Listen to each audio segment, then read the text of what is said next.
histoire par rapport à ça. 80 C'est que moi j'étais venu метров avec une amie, on avait в fait la диаметре. randonnée là en bas, et puis après j'étais venu et on pouvait encore se promener à l'intérieur.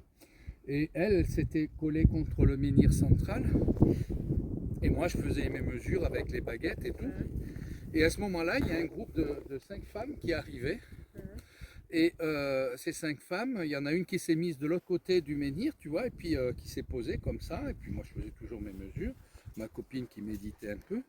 Et, euh, et là, elle vient vers moi, parce que sans doute j'avais les baguettes. Elle commence à me dire, j'ai eu une vision. Ah bon. Et la vision, c'est qu'elle voyait une bulle, si tu veux. Là, alors je lui dis un dôme. Non, elle dit une bulle. Non, c'est pareil sous terre, quoi. Elle dit ça fait une grosse bulle, quoi. Euh, une grosse bulle de lumière, d'énergie. Donc, ce qu'il faut imaginer, c'est que c'est pas en 2D, c'est en 3D. Et moi, quand je passais entre chaque, je voyais, mais clairement, il y a les baguettes qui m'indiquaient que ça faisait une ceinture. Donc, c'est une bulle de protection, si tu veux. Et en fait, comme par hasard, elles ont toutes tourné dans le même sens, dans le sens inverse des aiguilles d'une montre. J'ai dit tiens c'est bizarre que ce soit la copine avec qui j'étais ou alors avec par les différents groupes, elles ont tourné comme ça. Elle dit mais c'est comme ça que ça doit se faire. Ah bon ben. Et puis j'ai dit mais alors je sais pas, ça m'est sorti de l'esprit comme ça. Elles ont dit enfin j'ai dit tiens c'est peut-être un lieu de protection pour la naissance, c'est-à-dire que peut-être que les femmes venaient accoucher child, elles ont tout acquiescé et elles sortaient toutes d'un stage de rebirth. Tu vois, pour revenir justement à l'état primal. Donc cet endroit, a priori, ça serait, semblerait-il, un lieu de protection pour la naissance. Quoi. Voilà, en fait, moi j'ai ça. Et alors quand tu te mets au milieu, là, que tu es sur le menhir central, tu as une ligne d'énergie. Et alors c'est marrant parce qu'on va aller un peu plus loin. Et plus loin, il y a un dolmen. Et en fait, tu as la vie, la naissance, et là-bas, tu as la mort. Et c'est sur un alignement. Donc quelque chose d'assez incroyable. Là, là, une particularité. Et là, c'est pas une cheminée ascendante, c'est vraiment une bulle d'énergie qui est là. Sous Charlemagne, en l'an 800 à peu près,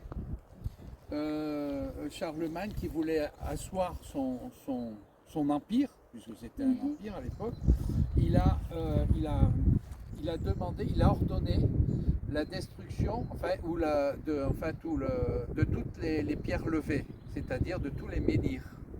Et il n'en reste plus qu'un dixième actuellement, et ces deux-là ont été couchés. Celle-là a été redressée, mais c'était pour asseoir son pouvoir temporel par rapport au spirituel, parce que même en l'an 800, les druides avaient encore beaucoup de pouvoir et ils savaient utiliser des énergies autres. Donc il a nettoyé tout ça. Et là, en fait, une pierre comme ça, ça fait plusieurs tonnes, hein, je dirais. Elle ne peut pas tomber toute seule, hein, je veux dire. Donc il y a des gens qui sont venus sans doute avec des chevaux et tout pour la faire tomber. Et ces deux pierres représentent l'endroit, en fait, l'entrée d'un site sacré qui se trouve là-haut. Et dans le site sacré, il y a plusieurs cromlechs. Ça, c'est le portail? Et c'est le portail, voilà, c'est le portail d'entrée. Et il y a un gardien, on a mis une pierre là-bas, mais il y a un gardien qui protège le lieu. Hein, en fait, hein,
orada.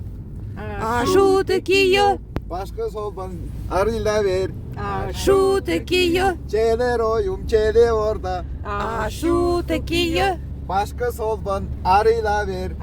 şu tekiyor. O.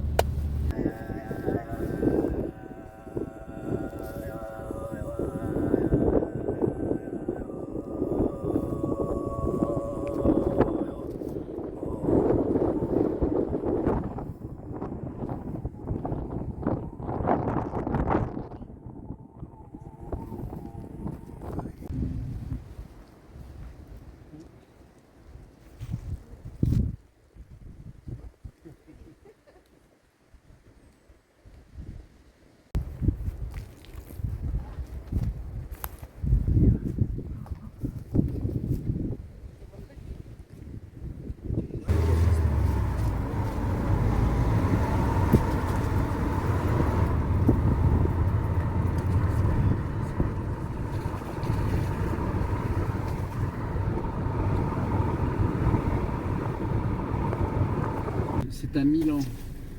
C'est un Milan royal. Milan royal.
И выйти можно было только здесь.